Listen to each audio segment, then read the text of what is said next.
So hello and welcome. We are Lizzie and Justin from Thirdspace, and we are here again for another week of Turning Towards Life. It's the very beginning of our 9th year of doing this, and it might well be that you have just found your way to us because somebody told you it would be a good idea for you to come and listen. And if you are brand new here, you're so very welcome. And if you are one of our many, many long-term travelers in this conversation with us, you're so welcome as well. And we are recording this. It's a very, I'm trying to think of the right word for this, Lizzie. It's joyful and tender and exciting day, as it always is when we record this at a slightly different time of day, because we are still in the midst of one of the long weekend sessions of our professional coaching course, which we have been running at Thirdspace for 15 years. And this is, I think, our 18th cohort. And I'm having the most glorious time, Lizzie, learning ever, ever deeper what it is to be a human and how we can work with humans. And it's such a joy to be with a group of people who want to learn and want to be up to making a difference to how the world goes by making a difference one person at a time, which I think is one way of thinking about what coaching is.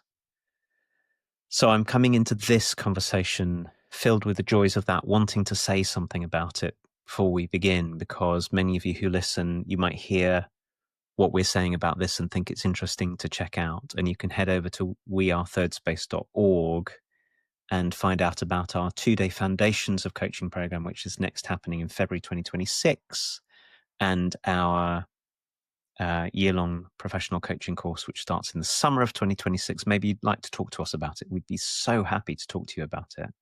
And Lizzie, whilst I'm on a roll, we're entering our second month of this first season of Turning Towards Life Live, where we have a gathering of people to do this practice of reading and studying text and then being in conversation with one another. We're about to meet for our second month of that. And the next one of those, the next round of that, opens in February or March of next year. And people can ask us about that too. So that's exciting to be doing things in the world. And then here we are, you and I, we're back together with a very fierce source that you brought us this week, which I'm very grateful for, Lizzie, and we'll dive into that. And hello and welcome to you and to me and to the beginning of this conversation. Thank you, Justin. Hello, everyone. And we have this source today.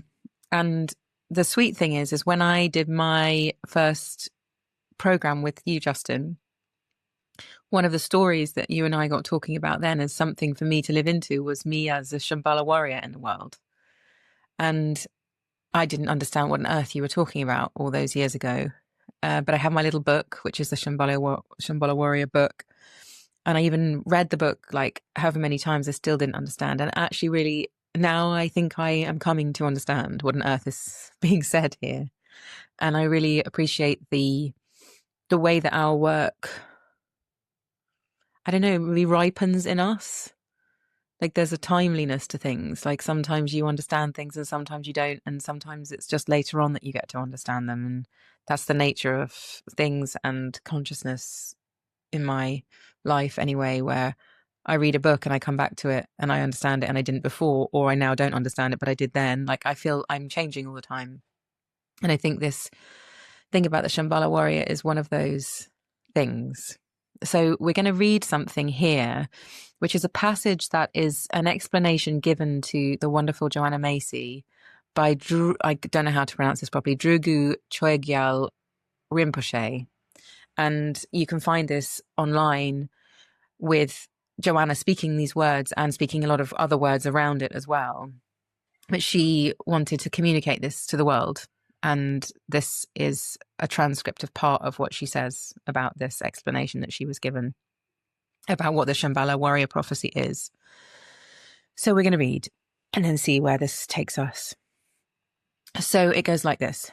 There comes a time when all life on earth is in danger.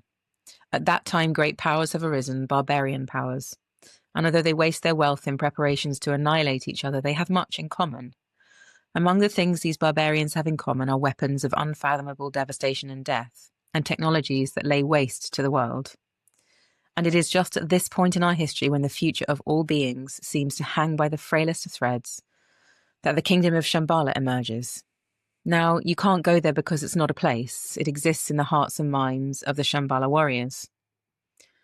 Now, the time is coming when great courage is required of the Shambhala warriors, moral courage and physical courage, and that's because they're going to right to the heart of the barbarian powers to dismantle their weapons. They're going into the pits and citadels where the weapons are made and deployed. They're going into the corridors of power where the decisions are made to dismantle the weapons in every sense of the word. The Shambhala warriors know that these weapons can be dismantled because they are made by the human mind. They can be unmade by the human mind. The dangers that face us are not brought upon us by some satanic deity or some evil extraterrestrial force or some unchangeable preordained fate. They arise out of our relationships and habits, out of our priorities. They are made by the human mind. They can be unmade by the human mind. Now is the time that the Shambhala warriors go into training. They train in the use of two implements. One is compassion, and the other is insight into the radical interdependence of all phenomena. You need both. You need the compassion because that provides the fuel to move you out where you need to be to do what you need to do. That means not being afraid of the suffering of your world. When you're not afraid to be with that pain, then nothing can stop you. You can be and do what you're meant to. But by itself, that implement is very hot. It can burn you out, so you need that other tool. You need the insight into the radical interconnectivity of the heart of existence, the web of life, our deep ecology. When you have that, then you know that this is not a battle between good guys and bad guys. You know that the line between good and evil runs through the landscape of every human heart. And you know that we are all so interwoven in the web of life that even the smallest act with clear intention has repercussions throughout the whole web beyond your capacity to see it. But that's a little cool, maybe even a little abstract. You need the heart, the heat of compassion, and the interplay between compassion and wisdom. Thanks, Lizzie. So we'll put the full text of this in the show notes and on our website, also with a link to Joanna reading it. I'm just going to start in the middle. The Shambhala warriors know that these weapons can be dismantled because they're made by the human mind. They can be unmade. They can be unmade by the human mind. The dangers that face us are not brought upon us by some satanic deity or some evil extraterrestrial force or some unchangeable preordained fate. They arise out of our relationships and habits and out of our priorities. They're made by the human mind, and they can be unmade by the human mind. So now is the time that the Shambhala warriors go into training, and they train in the use of two implements. One is compassion, and the other is insight into the radical interdependence of all phenomena. You need both. You need the compassion because that provides the fuel to move you out where you need to be, to do what you need to do. And that means not being afraid of the suffering of your world. And when you're not afraid to be with that pain, then nothing can stop you. You can be and do what you're meant to. But by itself, that implement is very hot. It can burn you out. So you need that other tool. You need the insight into the radical interconnectivity at the heart of existence, the web of life, our deep ecology. And when you have that, then you know that this is not a battle between good guys and bad guys. You know that the line between good and evil runs through the landscape of every human heart. And you know that we're so interwoven in the web of life that even the smallest act with clear intention has repercussions through the whole web beyond your capacity to see. But that's a little cool, maybe even a little abstract, and you need the heat of the compassion and the interplay between compassion and wisdom.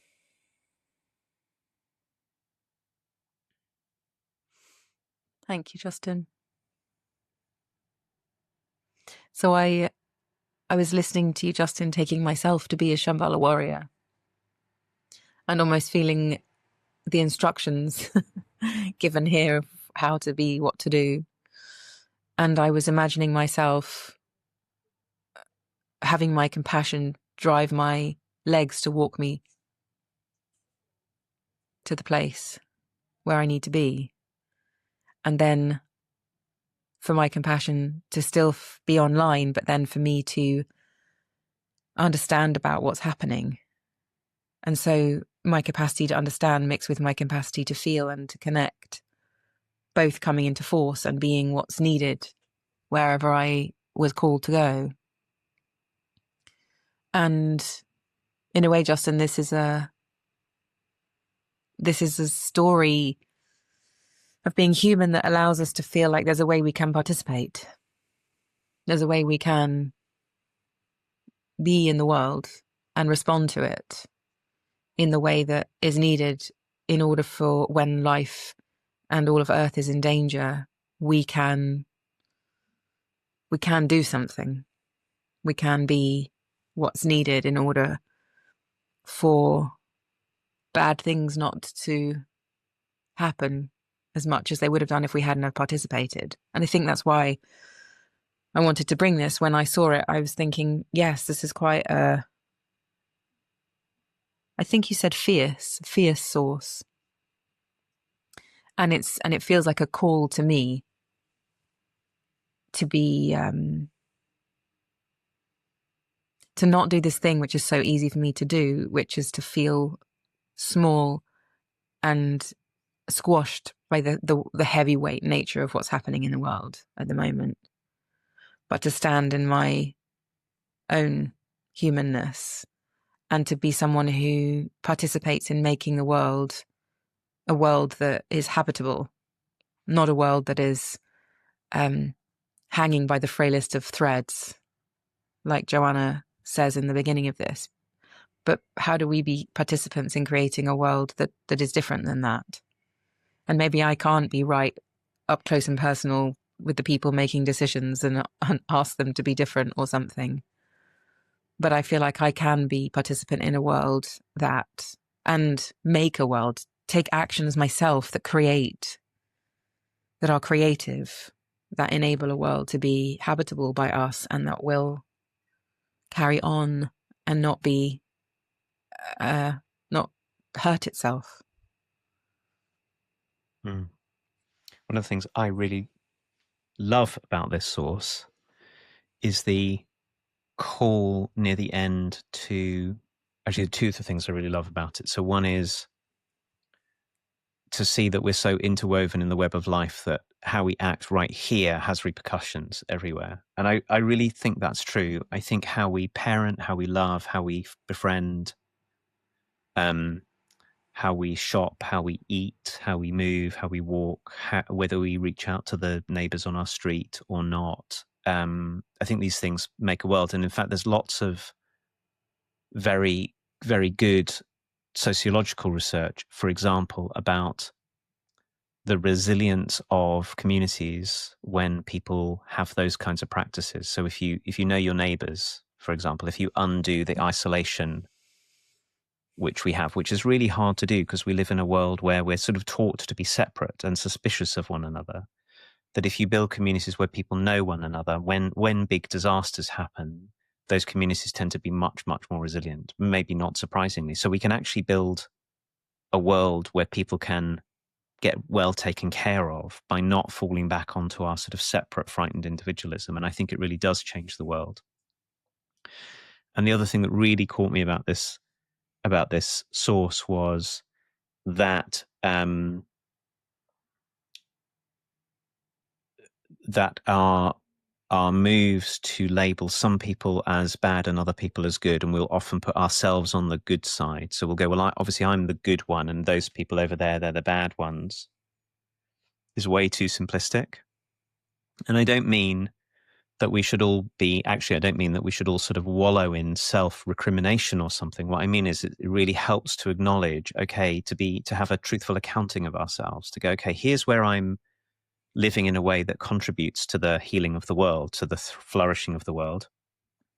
And then also to recognize that there is much in me that is no different to anyone else. I have the same capacities. And in fact, I may sometimes be up to things that are destructive, and my unwillingness to look at that because I've got a story about myself as a good person means I forget that we are all victims and perpetrators, to use language that borrowed from a body of work, Constellations work that I know well. But we all break things and heal things, and obviously the balance, our responsibility is to heal more than we break, is to take care more than we're careless. And we can easily see other people where our assessment may be that they're doing the opposite, but to think that we're fundamentally different would be such a big mistake. And so the interwovenness and the compassion that are required to do that, to not get self-aggrandizing, I'm really with. There is one thing about this text that I'm in a tussle with, and the bit that I'm in a tussle with is actually the first part, because it has a sense of it of, if I'm a Shambhala warrior, I'm going to know what's right and wrong, and I'm going to go into the citadels, and I'm going to go into the pits, and I'm going to sort out everything that's wrong. And I think that the narrative of compassionate warriorhood, if you read Chogyam Trungpa's book, which is the book you were talking about, there's a sort of there's a huge heartedness and a broken heartedness about it, which is very different to the let's go and smash things up kind of warriorhood. So I think as an invitation for us, it's very powerful. And I think in my sense of it, it has to come with a humility, which is to understand that what arises in the world is enormously complex and contextual, and there's no end of people who've labeled themselves Shambhala warriors of one kind or another. I'm going to go in and smash up the thing and the world will be set right, who actually, because of our certainty, we break things, we create the mirror of the thing that we're trying to fix. And so I would emphasize in this, if I want to step this way, I'd want to hold in me a sense of humility about what cannot be known, about the mystery of things, which is why I think starting close in is such a good idea. To start right in the world where you know enough to be able to, I think we can know enough about the worlds we encounter to actually be able to make a huge difference. But where we run the risk of becoming grandiose in order to try and fix things, we can inadvertently fall into this split that I'm talking about good here, bad out there. So I think I know that's my tussle with it, Lizzie. And there's a very deep invitation in it, which I really appreciate as well. I was just reading it back, Justin. I was thinking, no, I don't want to smash anything. What's happening? And I just saw the word dismantle, and I'm feeling like,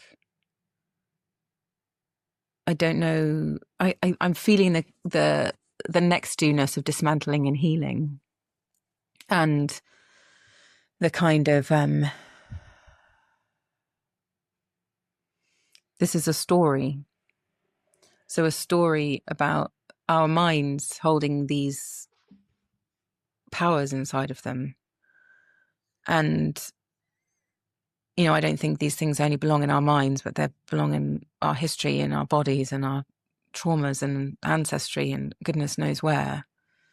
And I suppose I am feeling this as a call to all the ways that we have the opportunity, I don't know if this is the right word, but to heal, to gentlify ourselves in light of what went before, and to come at the world not denying anything or pretending it never happened or something, but just the word gentle is coming up, like gentlifying ourselves around the things that did happen and that were there, so that we're not carrying them on or something. And I'm, thinking of my own grandparents and the things that got handed down through my stories in my immediate, when I look back to my mum and my dad and their mum and dad and their mum and dad, and this kind of funnel to me, and all of the conversations that couldn't even be had, they just couldn't be had because of what happened, and whatever reconciliation meeting of that which could never be said, but we can all feel it in our families, all of that. What courage it takes to turn towards that and to be in a path, be in a way where I look to that and see all the ways that all the distortions have been made in my way of relating to the world, and the fear that I have, or the pain inside relationships, or the way that I have made my life out of things I'm afraid of, and whether I can look at that kind of straightly and honestly and gently and see, in spite of that, what world do I want to make? And I know that if I don't do that, I'm unconsciously recreating the same thing again. And so I'm feeling appreciative of this connection between the fight in my own self is not different from the fight, any fight, and that we're called to know this in our own hearts. In the last paragraph of the line between good and evil runs through the landscape of every human heart. I'm not even sure I believe in good and evil, but it's making a point that there's shadow here and there's light here, and it's not only out there, and the world is just made of humans. I think that's what I really appreciate about this. It's like I feel like sometimes the world is so big and it feels like it's got made by some other big person somewhere that's different to me because they're of a bigger scale and have bigger impact, but really we're all the same size. We all have language, we all can do probably different things to one another, but nobody inherently has got more right to be here than anyone else and to do things more than anyone else. And so when you were reading, Justin, I felt this kind of hope in me of like, oh, well, hold on, the world is just made of loads of people doing things and making things. So I can do and make things. Like, I'm not less than anyone else. I'm not more than anyone else. And therefore, we can all do things. So there's like an inherent kind of subtle invitation. And when you were talking about community and neighbors and undoing the kind of individualism thing, I had this feeling of, I think we live in such a kind of a story of immediate gratification for things. So we think, well, me just saying hello to my neighbor is not going to do anything. I'm just going to say hello to my neighbor and nothing's going to happen. But that view doesn't include the ripple effect or the time effect or all the things we can't see about the world. And I just got this little glimpse of that being really true, that all those little acts are actually significant moments, happenings in our world, that we just don't know the impact of that. We can't know that. And if you add all of those together over 100 years, the balance of things, if we all participated in that way of undoing individualism, for example, the balance would tip in a good, earthly, wholesome direction instead of not. Yeah. I'm really with you on this. I'm with you on the starting point where you draw attention back in this source to that which has been made by the mind can be dismantled by the mind. And I think I take mind in its biggest sense, our human way of telling stories, our human way of thinking, our human ways of imagining, our human ways of choosing what to say and not to say, our intentionality as well. And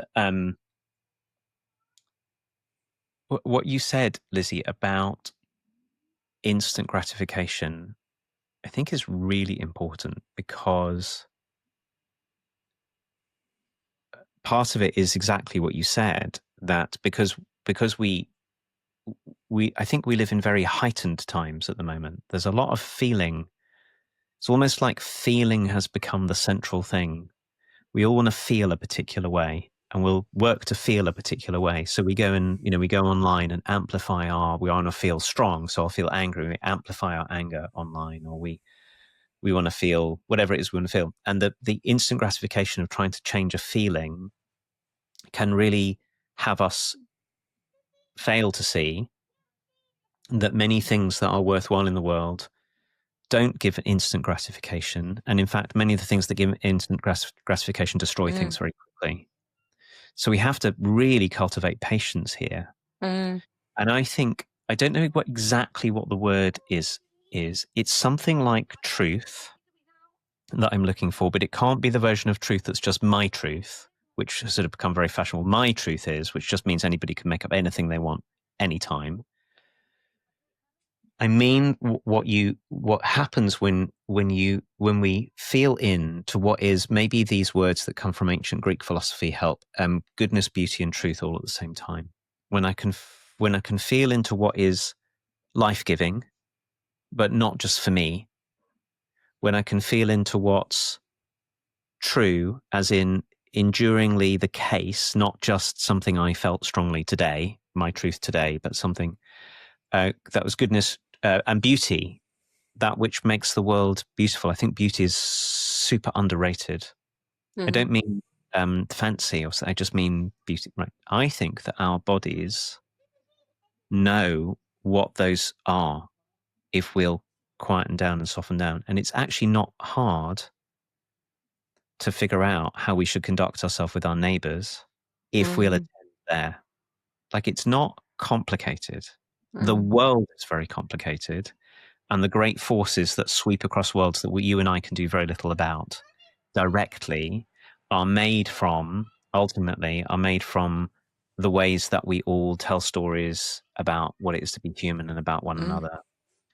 And I think that this reminds us of this, that we're making it, and that this interplay of compassion and radical interconnectivity that is in this source reminds us that we know this, like the biblical what's the word, imperative to love others as you would love yourself, which requires you to love yourself, number one, like I'll treat myself seriously, and then number two, behave towards other people in a way that I know would have my life thrive. It's actually conceptually simple, but it's very hard because we get afraid, we want to be right, we're incredibly self-critical, and we want to aggrandize ourselves all the time. We tend to prefer to blame other people for our own fear and pain. We look for instant gratification. Like we seem to gravitate towards responses that don't serve when the responses that really do serve are not far from us. And to finish the thought and to not oversimplify, I think what you were saying about grandparents really matters here, because we're all subject to the traumas and difficulties of the ones who came before us and what they were able and not able to do because of the culture they were in and the experiences they had and the traumas of war and dislocation and early death and illness and all of those kind of things. So in order to do the thing that I'm saying is simple, part of what we have to do is we have to ask ourselves the question, how do I be the person? Can I be the person who dismantles enough, as much as I can, those reactive patterns that the ones before me had no choice but to have because it was the best they could do? Can I do my life one step more kindly, more generously, more gently, all the things that you were saying? Can I do that? And that seems to me is the call here. And I don't really think it's optional. I mean, it's optional. You could do it or not do it, but it's not optional.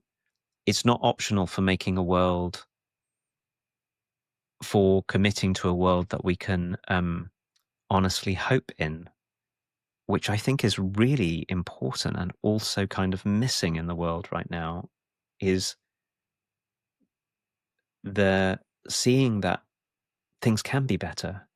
The moment we stop imagining that we have the capacity to improve, to shift how we bring ourselves, is the moment that we surrender ourselves to immediate gratification. And that kind of despair actually is an immediate gratification. So that's also about the fierceness of this. It really asks something of us. It does. It's not about peace of mind. This is something I've been saying quite a lot over this weekend of teaching coaching, that our peace of mind actually doesn't help us that much, because often our peace of mind is just the thing that will make me feel better right now. And it's a mirage. We may have to live without peace of mind for the sake of taking care of one another for the sake of being troubled by what we see in ourselves and around us enough to want to do something. That's it. My gosh, it's quite a kind of, feels quite complex landscape in me, because I feel like you're making a call to hope, like, as in, it's quite a serious thing to remain hopeful. It's not a kind of coping mechanism in this conversation we're in. It's not like I can wipe away difficult things with being hopeful. It's like hope is it's a really brave place to stand, actually, and it's really necessary. I'm just feeling the necessariness of feeling, like you said, that you can feel the possibility of things changing, because without that, we don't, like, if the possibility is there, how can the action be there? Like, it's the building block, the prerequisite to something actually happening. So I'm suddenly feeling really big appreciation for those humans that I meet where that hopefulness is a kind of given energetically. You know, when you meet someone and you go, oh, you care about this world and you're committed to making a world that's beautiful or something. And I think it's an important and brave place to stand. And I'm filled in this moment for that of us, which can be appreciative and loving of our world, that we might act to nurture it, to create more connection than division, to create more, being like a feeling of togetherness, like you were saying about the neighbours. Like, it suddenly really, really matters in this moment to me. I can feel it very strongly. So I'm feeling appreciative of all of this, and also the complexity of it all, and the fierceness of this, and the overwhelm of it. And we're in a big time in history, and I'm appreciative of this space where I get to be encouraged to kind of hold my nerve, as it were, as one of the people who hold on to hopefulness about the world. So I want to thank you, Justin, for the wrangle of it all, and the finding our way through, and having kind of brave sources that feel hard and challenging to turn towards. Thank you. And thank you, everybody, for being here and listening. Thank you to Joanna Macy for being one who names the fiercest of things, and who, in all of her work, this feeling appears of calling us to big, big things, and in doing that, calling us together. So thank you, everybody. We'll be back next week. And thank you, Justin, for being you. And we'll see you next time with a source from Justin. Thank you, Lizzie. Thank you, everyone.